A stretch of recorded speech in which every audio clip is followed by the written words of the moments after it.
Welcome to the Hangar Z Podcast, brought to you by Vertical HeliCASTS. In this episode of the Hangar Z Podcast, Vertical Valor's Scott Dworkin and I visit the Kern County Sheriff's Department Aviation Unit at their hangar in Bakersfield, California. While we were there, we got to witness the operation of their impressive aviation program. During the podcast, we discussed the evolution of their aviation program, talk about the aircraft they fly, the missions they support, and the challenges they face in their operations. We talk about the importance of oil and agriculture in their local economy, the legacy of country music in Bakersfield, and the assignments available at the Kern County Sheriff's Department. The conversation touches on mental health and law enforcement and ends with some lighthearted conversations from the field. We get an opportunity to talk about the advantages we gain from new and developing technology in law enforcement aviation, the importance of partnerships, and the role of debriefs in improving operations. We also touch on the challenges faced by air support programs and the importance of tracking and reporting data. Overall, the conversation provides insights into the operations and advancements in law enforcement aviation. Thank you to our sponsors, Collins Aerospace, Bell, and Metro Aviation. Welcome to the Hangar Z Podcast, brought to you by Vertical HeliCASTS. The Hangar Z Podcast is the first and only podcast dedicated to promoting and exploring the personnel and equipment behind the missions in public safety aviation. Join your host, John Gray, Jeff Ratkovich, and Jack Shanley. Still southbound, skidding to a stop. Stand by here. Looks like they're getting ready to bail. Heads up, guys, bailing. Okay, the guy, he's running through the house, jumping the fence, through the shotgun, through something out. Grabbing the shotgun. Don't go over that fence. Don't go over that fence. Grab the shotgun again. He is armed. Stay there. Hold your position. 4 on the stop. You're in custody. They're advising code 4 on the stop. Kind of went through a segment that's a little dark, so I could lighten the mood a little bit. You know, we do see those impactful calls, and you kind of brought one up with the lady that survived, which is cool because I feel like a lot of the stuff we do in law enforcement, we don't necessarily get a lot of positive feedback. So the rescues you guys do, if you get a chance to reunite the victim, how cool. But as you guys think through the course of your career, I always like to go to the things that are funny because we really do see the funniest things on earth. As people, I don't know how else to say it, but you can't be dumb enough to do things unless you're these people that are criminals. I don't know how they think of these things. Like just today, there was a guy on TV that you probably saw, he was zooming into a court proceeding. He's got a suspended driver's license, and he's literally driving his car. So like I'm trying to park. That's the typical kind of stuff that we see in the streets. So looking for you, I'll start with you because yours is probably the most recent time in the streets. What was something that was funny that you can recall having worked patrol? There's been so much. I can think of one incident in particular when I was on FTO right after I lateraled to the county. I don't know, maybe this sums up certain parts of Kern County, but we had gone to a check the welfare. A neighbor had called and hadn't seen their neighbor in a couple weeks, but his car was still in the driveway and it hadn't moved and had grown some cobwebs, and they were concerned about him. And I feel like that reporting party could have probably, gave a little bit of a warning, like, anyways. So we go to this check the welfare and I knock on the door. Nobody's answering, and my FTO or my field training officer is standing back a little ways. And this guy pops the door open, but he only pops it open about 4 or 5 inches. And he's about a foot taller than me, wearing a cowboy hat. And he's got a pearl snap Western style shirt that's been cut off right just above his navel. A little midriff. And it doesn't have any sleeves on it. And he's got Wrangler jeans that are cut about mid-thigh. It's like Lieutenant Dangle. Yeah, it was kind of that vibe. And but he also had, maybe he hadn't got, his cowboy boots hadn't come in yet, but he had a pair of sneakers that he had cut the tops of tube socks. There we go. Yeah, he'd cut the tube socks, like the tops of them off, and sewn them to his sneaker and put them on like cowboy boots. And he said, I said, "Hi, sir. My name's, Deputy Brewster. Your neighbor's concerned about you." And he said, "Who called on me?" I said, "Nobody called on you. They're concerned. We just want to make sure you're okay." "I'm fine. Why are you on my property? And he was so confrontational. The first thing that popped in my head was that part of Joe Dirt where he gets stuck in the basement. And then I started getting panicked just as a human. Like, I was no longer a deputy. I was just now panicked. Like, this guy's an arm length. He could snatch me into this house. And I know my FTO is going to leave me there and be like, oh, Brewster quit. He's just going to drive away. And so, anyways, we talked to this guy for a while, and I kind of peek around the door and through the little bit of the curtain that was open, and he's got mirrors set up all in his hallways to where, like, he could lay on his bed and see all through his house. Oh, wow. The whole way. I never went back there. That was the creepiest, scariest place I've ever been, but also I think the most memorable thing of being on patrol. Yeah, you see some weird stuff. That is odd. As you're talking about the socks that are stitched to the shoes, I just recently saw on social media of all places a pair of Crocs that somebody had sewn some leather, the uppers, to a cowboy boot. So they were Croc cowboy boots. And what the? Anyways, for you. You've had a career in and out of law enforcement. You had a career before law enforcement. So over the course of those years, what's something that you were a part of that stands out? So how much time do you got? I did, and how PG does this have to be? Because I worked Vice for 3 years. Oh, okay. So these stories they can be pretty good if PG. I'll throw that out there. PG. Yeah. Okay. Obviously, some of my favorite times were patrol. I think any deputy or any officer is going to tell you that the first few years in patrol and all that are going to be their fondest memories. I do have some good memories of Vice, but we can't probably get it. That's a beer and campfire type story. I think one of my favorite that I like to tell is working. I was a training officer down here in Oildale, and Oildale's a special breed of people. And we were on Buffalo Bill lived. Yeah, we were on a burglary, and I had my trainee taking the report. And I'm standing back, and the lady tells me, or tells her, says, "Well, I think this was somebody that I knew because it only took things that were going to affect me personally." So I'm thinking, well, that's kind of odd. You're shaking your head.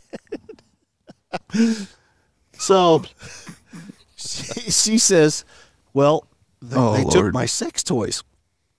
And they were probably, I can get a little more specific. Well, now that perked me up. I'm thinking, So I said, trainee, step back. I've got this one. So I took out my notepad and said, I'll go ahead and take this report. And start taking the burglary report for 3 vibrators that were stolen. And because they're not serialized, I had to get specific descriptions of the so that we could recover them, because otherwise we'd have no chance. And so I get the specific descriptions, and then I said, "Well, is there anything that I could get any evidence, physical, fingerprints or anything like that?" And she takes me into the bedroom and says, "Well, that's been moved," and points to the biggest can of KY I've ever seen in my life. And I literally told her, I said, "Ma'am, I'm sorry, but I am not touching that. I'm not going to print that." So anyways, that report is still, sadly, we never recovered them. I'd like to see the deputies or the detective's face that got the investigation. Well, on the that. funniest thing, I dictated all my reports back in the days back then, so I had it transcribed. She left me a note saying that is the funniest report I've ever taken. Then the sergeant, when he read it, he calls me and he goes, "That's one for the record books, man." That's just, that's probably one of my funnier patrol stories. And then the Vice stories are another time. You can't make that stuff up. I know. That's funny. The fact that she would call exactly like that. Right. You know, it's like someone would call and saying somebody stole my drugs. Yep. Can you deal with it, please? Oh, really? We've all taken those reports though. It was always Well, I know it's been a minute since you were in patrol, so I think for you I'll adjust it, because we see funny stuff up here too. From a different angle. But what's something that sticks out as funny? I'll tell a patrol story. It probably illustrates why I'm best suited to work over here in air support. I was a newer deputy working out in Roseman, which is out in our desert, and I'd been out of FTO maybe 5-6 months, and out there and doing what new deputies do, stopping people all the time. So I stopped this guy one night, talking to him, and it doesn't take a very experienced deputy to tell when somebody's not telling you the truth. And so I'm trying to ID this guy, and he's telling me he's so-and-so, and, the information is just not matching up. And so I end up getting enough to detain him and take him back to the sub. And Get back up, and the whole way I'm telling you're lying. I know you're lying. Tell me no, I'm so-and-so. I'm so-and-so. I'm like, okay, now you're lying. So we get to the substation, and I'm sitting there while I'm doing computer work. I'm trying to figure out who this guy is. So I set him, in one of our detainee chairs on the wall there. And I'm there, I don't know, 45 minutes, an hour trying to figure this out. And one of my B partners come walking in. Hey, what's going on? I'm like, I got this guy, and he's lying to me about his name. I'm trying to figure out who he is, and he's telling me he's this so-and-so. He's all, well, that's whatever name he threw out. And I'm like, oh, you recognize him? He's all, no. He's sitting right underneath his booking photo. We've been looking for this guy. His booking photo was on the walls. Be on the lookout for this guy so we can pick him up. And I'm like, oh, my God. So he was lying to me. I won. Thanking God you put him right in that spot. Yeah, no doubt. That's so funny. My observation skills, might have some. Yeah, you got a 1 for observation skills. You did. I know. Let's put him in airsport as an observer. There we go. Can't do no harm over there. That's funny. Back on the topic of IDing people. Remember when I was working patrol, they issued the device was called an IVIS device, and I forget what the acronym was. I think it was particular to San Bernardino County. Basically, it's a portable computer that has a thumbprint reader, and you can identify people based on their booking prints and whatnot. And you'd get people that you'd stop, and they weren't familiar with this device because it was brand new, and they'd give you a false name. You're like, are you telling me the truth? And they'd promise, like, your guy, this is my name, I swear. And to see their face, the shock on their face when you pulled their ID up based on the thumbprint, that was awesome. Yeah, that was. Talking about technology and the things that it's done for law enforcement is absolutely amazing. And that was, it was cool as a young police officer seeing that firsthand. Going back to aviation, in Kern County and your aviation unit, we talked about the history a little bit. Can you talk about the history of your aviation program and how it started, and then we'll contrast that with where we are now? So it began in 1972 with the purchase of a Bell 47 that they flew for a few years until sadly they crashed it in the Kern Canyon, hit wires. Both the occupants survived, which thank God for that. Then the next helicopter they got a few years later was a leased 206, a Bell 206, and they leased that for a couple of years before purchasing the MD-500s, and that was really the beginning of what we have now, the full-time air unit. That was the mid-'80s, and it's just done nothing but grow from there. We've added a fixed-wing element to the Sheriff's Department with we had a drug seizure and got a Cessna 210 that was full of dope and a brand new airplane, and I think we're on our 4th engine on that. We've that aircraft has seized a lot of dope since then. We added a Cessna 206 that we use for narcotics, and then a Turbo Commander that we primarily use it for moving detectives around, and it's really made the country small for us. If we one of our homicide suspects or kidnap victim or something is in the western states, I can have them there in a couple hours. Yeah, have people there, so that's really helped. And then we've flown the 500s since the 80s, and the one we sold to Kings County had 18,000 hours on it, and it was still an excellent helicopter, and they're going to get a lot of use out of it. And then we kept 297, which is behind us here. That is going to be a backup to patrol and our primary training helicopter. And then we've got the 2 new H-125s, which have really changed the way we can do things around here. So Tim and I have worked rescues. I'm a bigger guy, so as a TFO, if we had to stop and pick somebody up, we land, I'd have to stay behind. And actually that happens even with our smaller TFOs if we're high in the mountains. And so that really increases our risk factor with the smaller helicopters. We can get the job done, like Tim said, but now you're having to come into that LZ twice, once to drop off or to pick up the victim, then hopefully have somebody back at where you're dropping them off that can work around the helicopter. That's always been a concern, to unload them. And then the pilot has to go back in solo to pick up your TFO. We did it for years that way and made it through. But now with these H-125s, we can land, load up the victim, and take my TFO with me as we get out of there. Tim actually had to spend the night on a mountain once because they couldn't get back into him. So he stayed there with the victim. Yeah. I guess that would have been my other funny story. Yeah, that was a good one. I was a mechanic here at the time, and they got a chip light. Dropped him off. He had to hike in, and then the helicopter couldn't get back to him because it got a chip light. So I went out and rescued the helicopter, but we left him. Bell Training Academy proudly supports Vertical HeliCASTS. Experience hands-on technical training with dedicated maintenance aircraft to keep your skills sharp and your Bell aircraft operating at peak performance. Register for a technical course by September 30th and get $100 to Bell's gift shop. Visit bell.co/training. We were flying today. We were talking about seeing mountain lions and wildlife, rattlesnakes and whatnot. That must have been a comforting night. No, I was surrounded by grizzly bears that night. I could hear them everywhere. So, funny part of that story is I just remember him. It was cold. Him freezing. He's talking the whole next day about how cold it was up there and all that. Well, we have rescue packs for carrying the helicopters and all that. And I said, well, didn't you have a space one? Why didn't you use a space blanket? He said, well, I gave it to the guys. They were cold too, so I gave it to them, which was really nice of him. Problem is, it was two. He just didn't look deep enough in there to know there was another one. Oh, that's like that scene in Dumb and Dumber on the scooter, and his hands are freezing. He's like, "Oh, you want a pair of gloves?" He's like, "Yeah, I don't need gloves, anyways." Pretty much. So that night, that must have been a long night. It was, yeah. Your mind plays tricks with you when you're out in the middle of the sticks in the dark, and but yeah, it was just mostly cold.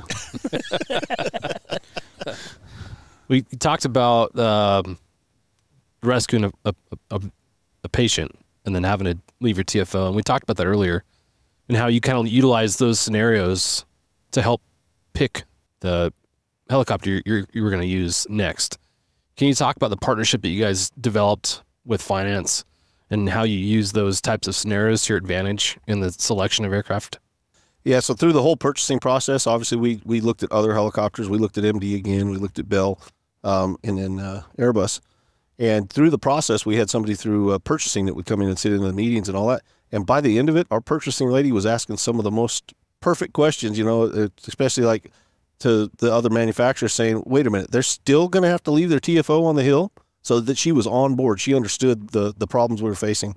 And so, a little more money for this helicopter, but the performance and the safety it provides is a game changer for us. And you guys, if I understood right, you guys took her up on some flights, and she really kind of had an understanding, not just on paper, of what you guys were doing, but saw it firsthand. Right. And she was starting to really become part of the team for getting this the helicopter we wanted. Or when you do a real life demonstration, it goes a long way to making them understand. I mean, we have the one tool that most people want to be a part of. They want to go on a flight and see what that's like. So anytime that you can put those people on your side by just offering them a simple flight to show them exactly what you need, I think that's huge. How did you guys even come to the idea to make that happen? As actually our commander, he's not here. I wish he was part of this because he was a huge part of us getting these helicopters, and the driving force behind it. It was him. He brought her in and said, "This is how we're going to get there, is by having people from purchasing agree with us. Otherwise, they're going to go low bid and not just go with the needs of the department." So yeah. Well, being a county agency, do you guys find yourselves outside of the traditional law enforcement roles and missions doing things in partnership with other county departments to help fulfill their mission needs? I do, especially in the fixed wing side. I'm always flying people from other county departments.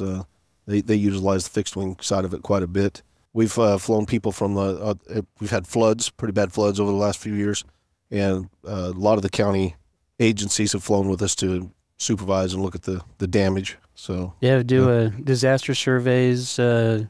We assist our coroner, which is kind of part of our own department still. But get a body up in a really inaccessible area, we'll fly them up and help get them out. We've flown environmental health around the county, looking at different sites, and then expanding beyond that. We talked about the floods last year. We had the 100-year flood come through last year and redeveloped Tulare Lake, which is north of us. And that generated a lot of interest in our policymakers. So a lot of the congressmen, the local congressman, Kevin McCarthy was Speaker at the House at the time, came in and flew with us because they all wanted to go up there and survey that. So we did a handful of flights up there looking at that. And then anytime we have a flooding or anything, obviously the board of supervisors of is certain district, they want to go look and give firsthand sight, and that's really the best way for them to do that is from the air. So yeah, we talked about that quite a bit and how you develop these partnerships with people. You expand your mission sets to where if you either are in a position where you need the support, political support or otherwise, whether it's from a financial downturn or anything where you find yourself in a position where you need the support of these folks, they're willing to do it. And if I recall right, you were here during a downturn in the economy and a downsizing of air support. Can you talk about your experience during that and whether some of these partnerships were key in those times? Yeah, so right now we're about halfway back to rebuilding to where we were at our peak. Probably 6-7 years ago is when the economy kind of took a downturn and we started losing some resources. But at our peak, we had 9 flight personnel assigned here, like 5 of them were pilots. And so that enabled us to run our Air 1, our patrol missions 7 days a week, and then our Air 5 or hoist missions 4 days a week, and we split the rest of the week with fire. And so we were able to do quite a bit with that. And then once the economy kind of took a downturn, we weren't in a position to hire, so it was kind of depletion of resources by attrition. It's not so much that they just came in and shut down our unit. It was they had to redeploy resources to fill other more needed vacancies. So the nice things to have kind of took a hit and were replaced just by maintaining the things that we had to have. And for us, that was maintaining our patrol shifts. And just trying to keep a bare minimum skeleton crew here to run our operations so we could start rebuilding. So, but through that, all the other agencies took similar hits. I mean, we weren't by any means the only ones taking those hits, and it depleted our accounting workforce considerably. So, you can imagine that the things that those different departments do also suffered. So, the like environmental health, we'd fly them quite a bit, go look in different sites. Well, they were pulling back on some of those jobs because they didn't have the personnel to do that. So, those things trickled down to everybody, and so everybody was affected. So it really slowed down a lot of what we were doing, and we found we got back pretty hardcore into our bread and butter, which was patrol, and got away from all the superfluous stuff that we'd like to be doing again. Well, I think a lot of agencies, and they find themselves in a position where they've lost a lot of revenue and personnel as a result of the down economy. They look at closing the doors of aviation programs. When you look at the budget, the line items on the budget, air support usually accounts for the largest line item in those budgets. So as a bean counter looking at that, it's easy to be like, hey, this is a big number. How do we get rid of that? So the fact that you guys built the reputation and did the job you guys did over all these years, to me as an outsider, that's what looks like it saved, potentially helped keep the doors open. Yeah, we're very, very fortunate. Our administrative support, we couldn't ask for any more support from them. Our sheriff actually was the commander over this unit when he was, before he retired and then became sheriff. And so he understands the value of this unit. And he goes out of his way to at least keep the doors open. We can count on him for that. And he's got a whole operation to run too, and keep those resources going. And we understand that. The chances are that with any other leader, the odds of us closing our doors, at least temporarily, would have been a whole lot more. Yeah, I think one of the things Tim won't bring up either, just because it's kind of a subtle brag on him and the guys he used to work with and the ones that came before me, is we've always done a really good job of keeping statistics and being able to track the effect that we have on patrol. So whether it's directing people to a felony arrest, a misdemeanor arrest, even a citation, or assisting in the locating of a missing person, every single thing that we do in these helicopters when they're airborne, whether it's proactively patrolling different high crime areas or areas where we're recognizing that there's crime trends going on, all of that is tracked. And because that's now obtainable, we could go back. You could ask me, 2.5 years ago on this day, what did you guys do? And it's not going to be, oh, well, I think it's going to be specifically, here's the address, here's the times we were on scene. this is who we directed to, or these are the units we were working with, and here's a synopsis of the call for service. And we've, at least since I've been in the unit, have always done a very thorough job of doing that, so that when you have a tangible way to justify your existence, it's a lot harder to make cuts. Yeah, absolutely. Yeah, we track every minute we're in the air and account for it. So, and I would say that has saved us on a number of occasions. One of the older data systems we use, I kind of had a hand in developing, and exactly as they described, we logged it from the time you take off to the time you land. If you're just patrolling, you log that amount of time you're patrolling where you're at. If you get a call, you log that time, what happened, and synopsis and all that. There had been, through my years, I can't count the number of times that admin would call over and say, hey, we need stats for how many times we've helped the city in the last 6 months, or how many times were we first on scene, for whatever circumstance. And we keep all that in the database, and you go in there, you punch up the query, and spit out the information. Here you go. And they don't call over here because they were sitting around there bored, dreaming, hey, what can we make air support do? It's because a reporter's calling, or somebody, board of supervisors calling, saying, hey, I've heard this, whatever, can you explain or give me the information? And when they can call over and punch it up and have it to them 10, 15 minutes later, on more than one occasion, it's really helped keep us in good graces. Yeah, that's a big deal. And kudos to you for developing that program to begin with. Oh, thanks. Can you talk about the evolution of your program and how it lent to what you guys are currently using, and talk about that a little bit? Thank you to our sponsor, Collins Aerospace Goodrich. Whether your mission is saving lives or servicing high-value assets, Collins Aerospace's Goodrich hoists stay ready to assist. Features such as single-point payout reduce the potential for hoist-induced load swings, enhancing overall safety. When I first came here, we kept stats, pretty much the exact same stats, on paper form. And so we'd go through, the guys would put, their flight times, and took off at this time, and just handwriting, a call log. So when I got over here, I looked at it, because at the end of the month, it took one guy about 4 days to compile all the stats to send a report over to admin. I'm like, well, there's got to be a better way to do that. So I took the exact same information they were collecting and just put it into database form in like a access database. And I had the exact same capabilities, but instead of taking 4 days, you just hit a button and out comes a report. So we've maintained that. We ran that thing for 12, 15 years.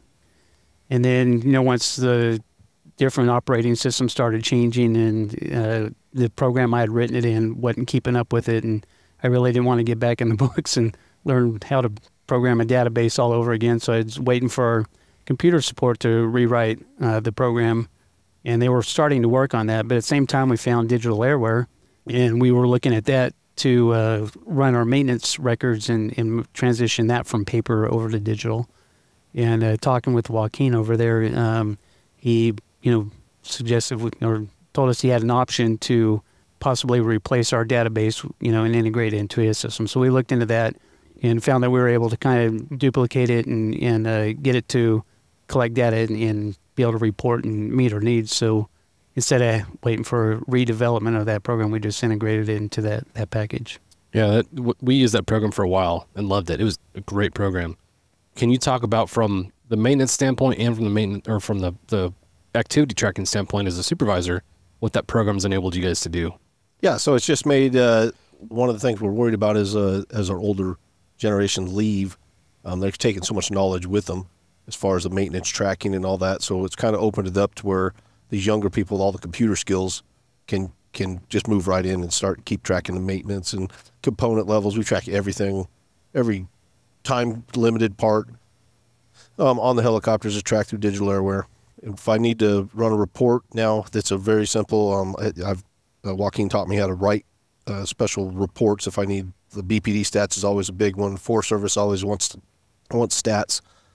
Flight time for each pilot or TFO. I can run a special report based on any of that. It's real easy to get in there and modify it so you can get whatever numbers you want. So that's been excellent. And then we're also running all our SMS through it. Oh, cool. So actually developed several forums on it. It's pretty easy to develop forums. And then it has a pretty good SMS portion of it already. And we're incorporated all that through it. So, all right, you're inputting the data. I'm Yep. assuming as a TFO at the end of your flights. Can you talk about what your experience has been using that? Yeah, so digital airware has been really nice. The big limitation that we had with the former program, which we were still using for about the first year that I was here in the unit, was you had to be on the department desktop, and that's it. You know, digital airware being a website-based or a web-based program, you know, there's been times where I've gotten a call, you know, on a day off, and it's like, hey, man, I had to deny your form because you missed this box, or, you know, you got the time wrong here or something like, or you logged it under the wrong aircraft, whatever it may be, or, you know, logged the wrong fuel truck or something. And I can just hop on my phone real quick and correct it. And it's no longer a, hey, well, you need to wait 3 days till I get back to work. One of the other really cool features about it is, like, for us, we track our equipment. So if we use stabilized binoculars or NVG goggles or our FLIR cameras or the light or the PA or any of our specialty equipment that we have, we track that. You can click, there's a box you can click. And then so now you can compile reports like, oh, okay, well, on 74% of your calls for service, you're using your FLIR camera or your stabilized binoculars. So, like, recently I just got brand new stabilized binoculars, and they're fairly more expensive than the ones I previously had, which had been used by, you know, Lord only knows how many TFOs prior to me. But being able to say that, hey, well, look, on 60% of my calls for service, I use stabilized binoculars, you know, it's a justified purchase or things like that, which I really didn't even encounter that, but I was prepared to be able to answer that question, asking for a $1,500 pair of binoculars, you know? That's interesting. I actually hadn't considered using it in that way, but that's a great way. Yeah. As a or user. Or if you want to justify new FLIR cameras or, you know, night suns or whatever equipment that you're using. That's cool.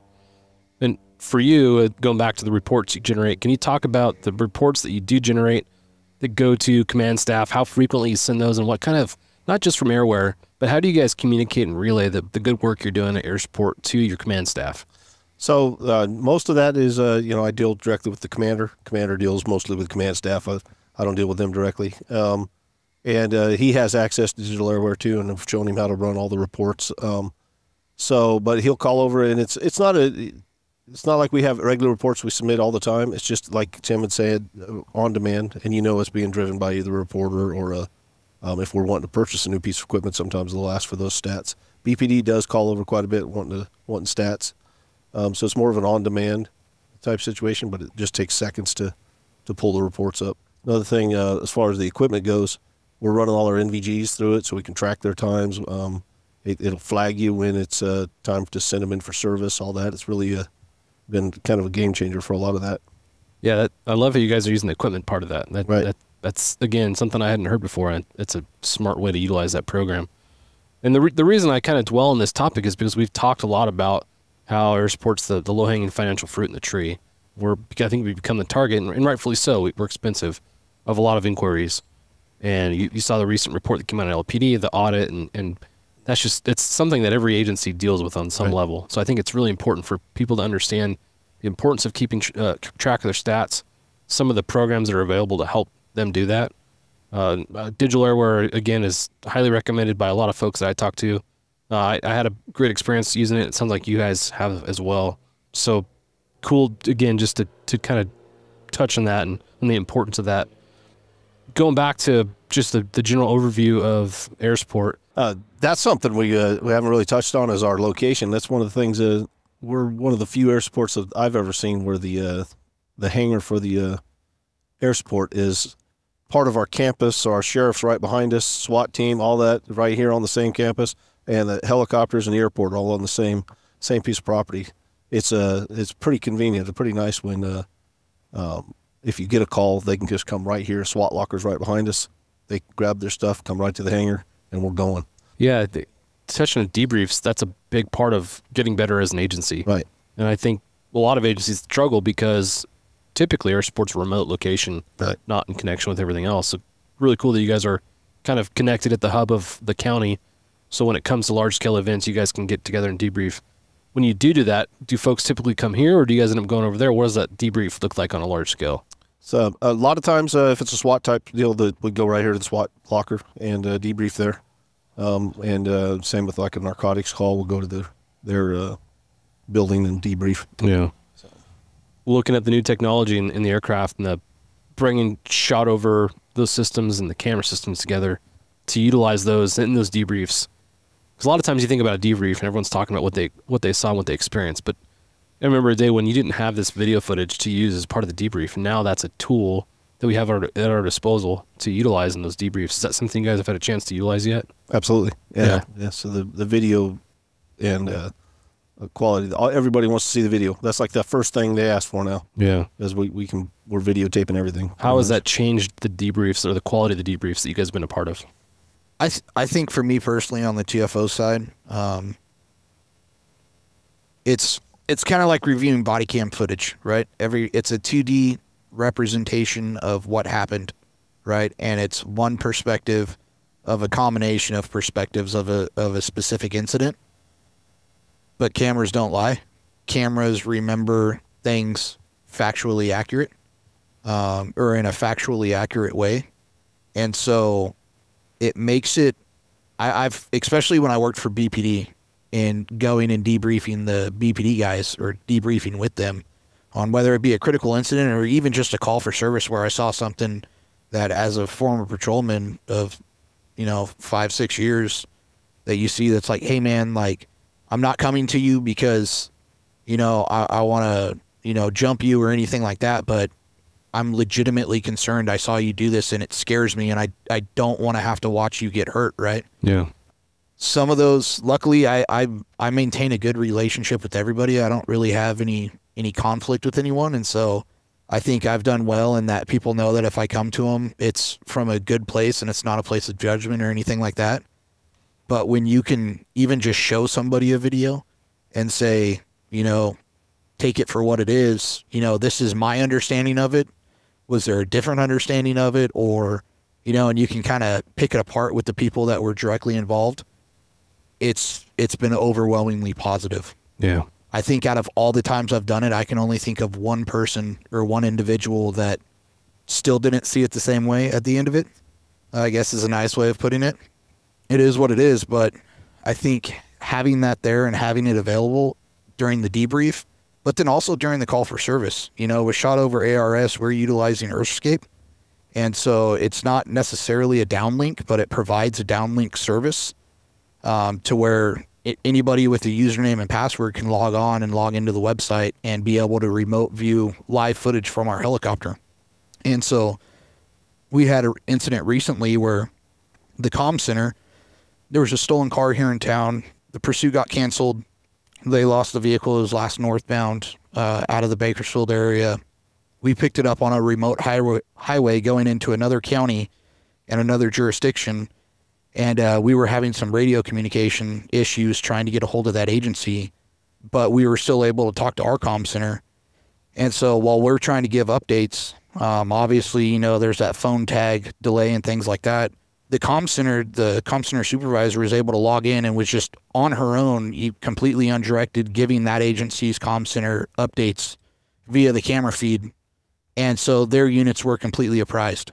And that was something she did proactively on her own without even being prompted to. So having that type of capability and just that being able to leverage that technology has been a game changer for us. Yeah, on that call, there'd be times where the pursuit, the guy would lose the patrol cars because we're not able to talk to him. And, we'd go 3 or 4 minutes with just us over it and trying to, hopefully these guys will see where we're at. And they kept coming back to him. And I kept going, well, they must just be following us. Well, we found out afterwards it was our comm center watching the camera feed, updating their comm center, so they were updating the location of the vehicle, working remote TFO.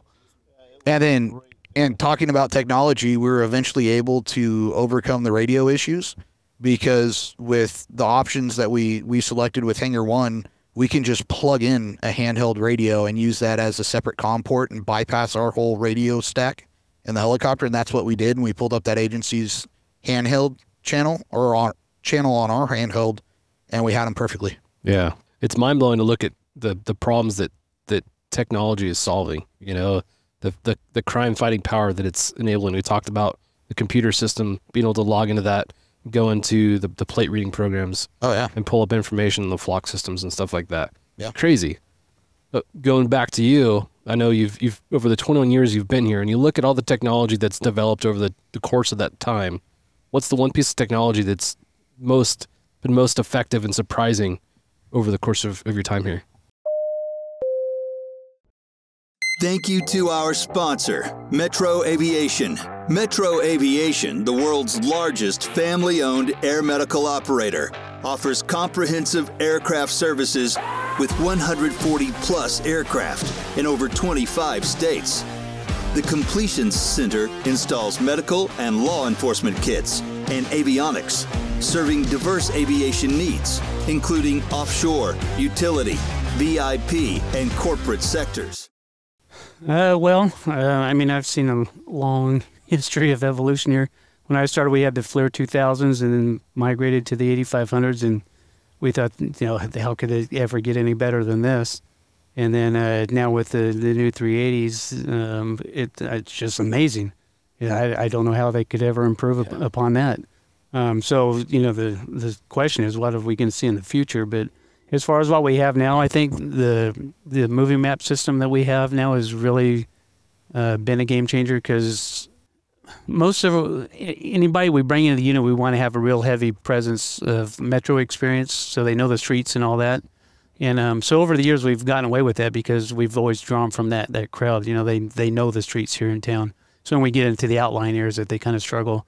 But now, I mean, we could take someone that's never worked metro, throw them in there with the overlays on the map, and they can call a pursuit with no problem. Yeah. Just the things that have taken that workload off of the crew, not necessarily just the TFO or the pilot, but the whole crew in general. With the package that we have right now, the workload is a lot less, and we can really focus on good communications with the ground, or, really good intense searches or things of that nature. So I couldn't really pinpoint it to one thing, other than I will put an emphasis on MVGs. I don't know how we ever or why we ever operated in the dark without night vision goggles.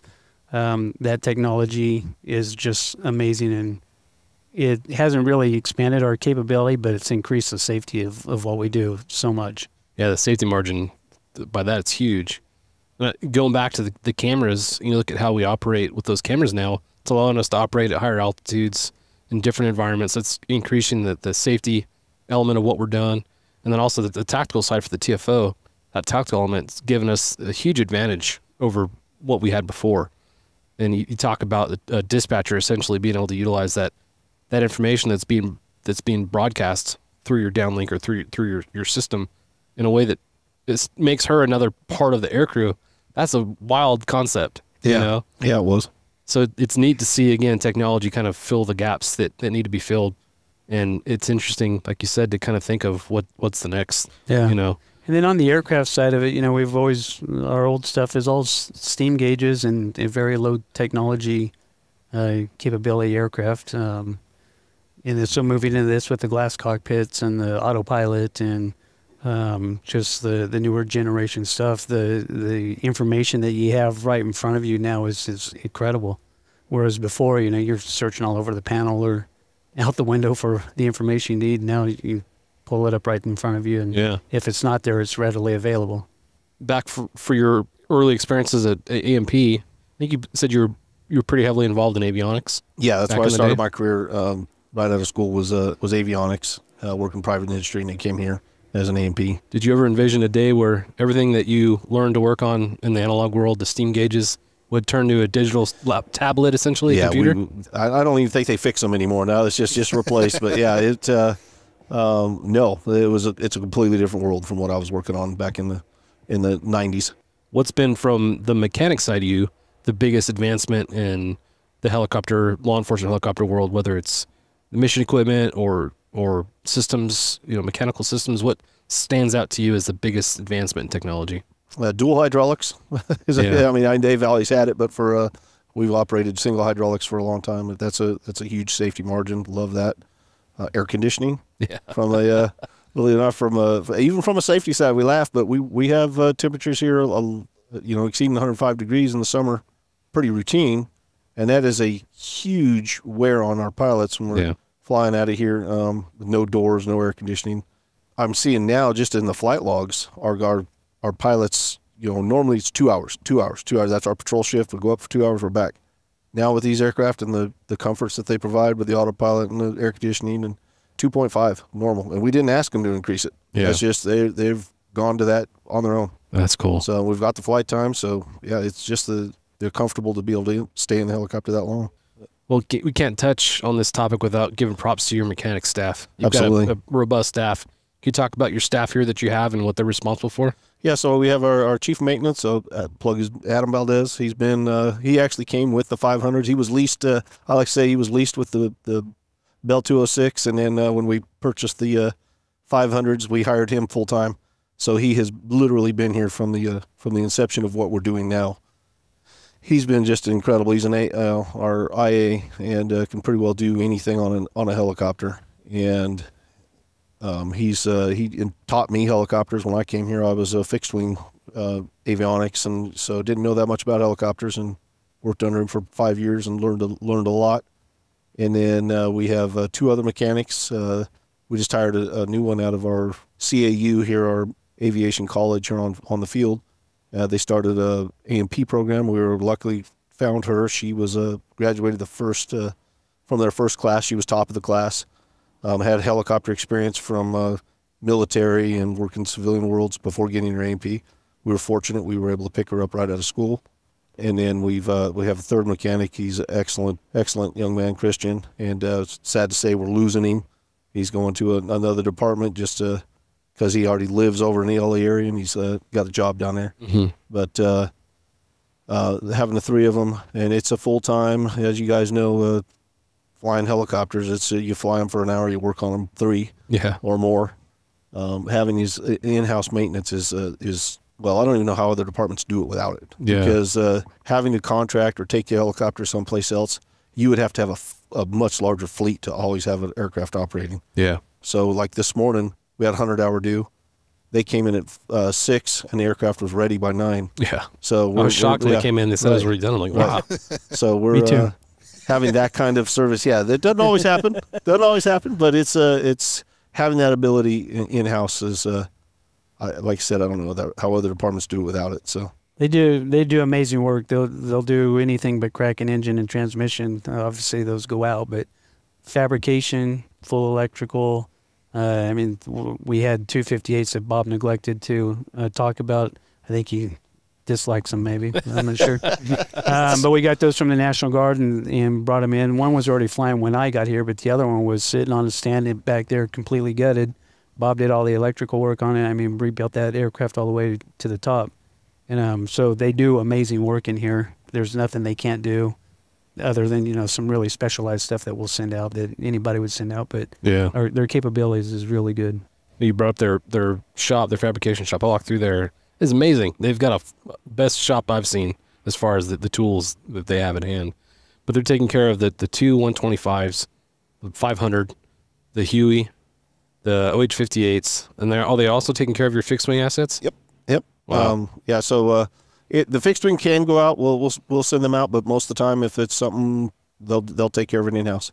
As far as training, that's another thing we do. They'll go to all the factory schools. The sheriff's department here has been great with pilots as far as factory training, and the same with mechanics. They've already been to Airbus on these. They've been to McDonnell Douglas. I got to go to McDonnell Douglas factory training when I was a mechanic here. They went to Bell for the Huey and the 58s. So the county spares no expense as far as training of our mechanics and letting them get all the schools that they need to go to. That's cool. Well, being here over the last 2 days, thoroughly impressed with your guys' program, with your staff. You guys are top notch. Thank you for having us here again. It's really cool to spend time with you guys, fly with you guys. And again, just thank you for welcoming us into your house. I got to meet your hangar cat, Huey. I saw him cruise through at one point. Yeah, he was creeping in the back. Yeah. There you go. He didn't have a mouse in his mouth, did he? Yeah. Well, thank you for what you do. I'm a big fan of the podcast. Been listening to it for a while. I've actually played some of your podcasts to the admin and said, hey, listen to what's going on with other departments. So really appreciate what you're doing for law enforcement aviation. It's a great service you're providing. Well, thank you. I appreciate you guys coming out and spotlighting us. It's nice to get our name and what we're doing out there. So thank you. Yeah, it's neat coming out. I mean, all the lessons that we learn at the different agencies we go to, and I know they're helping different agencies out. And it's really not us. It's you guys that are willing to come on and talk about what you're doing, the lessons learned that you guys have experienced over the course of your career. So it's neat to be a part of that and to hear those stories. And, you know, we talk about losing folks to retirement and other places. Our goal in retelling some of these stories through the podcast is to retain some of that institutional knowledge, not just in-house within that one agency, but industry-wide. You know, I remember having to try and figure out how do I solve this problem? And it usually comes down to networking. Yep. Our hope through the podcast is that networking is a huge part of it, but also hopefully some of these conversations will help folks kind of find problems or solutions to some of the problems they have. So on that, with this departure that's taken off, I think we'll call it. Thank you guys very much, and we'll see you soon. Thank you, sir. Appreciate it. Cheers. Thanks for joining us for this episode of the Hangar Z Podcast. Don't forget to like and subscribe to hear more stories that promote the personnel and equipment behind the missions in public safety aviation. Lastly, stand by for a message after a word from our sponsors. Cheers. Thank you to our sponsor, Metro Aviation. Metro Aviation, the world's largest family-owned air medical operator, offers comprehensive aircraft services with 140-plus aircraft in over 25 states. The Completions Center installs medical and law enforcement kits and avionics, serving diverse aviation needs, including offshore, utility, VIP, and corporate sectors. Thank you to our sponsor, Collins Aerospace Goodrich. Whether your mission is saving lives or servicing high-value assets, Collins Aerospace's Goodrich hoists stay ready to assist. Features such as single-point payout reduce the potential for hoist-induced load swings, enhancing overall safety. Bell Training Academy proudly supports Vertical HeliCASTS. Experience hands-on technical training with dedicated maintenance aircraft to keep your skills sharp and your Bell aircraft operating at peak performance. Register for a technical course by September 30th and get $100 to Bell's gift shop. Visit bell.co/training. As we wrap up this episode of the Hangar Z Podcast, we'd like to extend a heartfelt thank you to the team at the Kern County Sheriff's Department Aviation Unit for allowing us to come into their hangar and giving us an inside look at their impressive aviation program. The stories shared, both serious and lighthearted, emphasize the dedication of these professionals as they navigate the challenges of air support operations. Thank you for joining us today as we explored the advancements in law enforcement aviation through the lens of the Kern County Sheriff's Department. Be sure to like and subscribe to the Hangar Z Podcast, and please do us a huge favor and leave us a rating and review on the platform you use to listen to the Hangar Z Podcast. Cheers. Time to close up the hangar. Thanks for joining us on the Hangar Z Podcast, brought to you by Vertical HeliCASTS.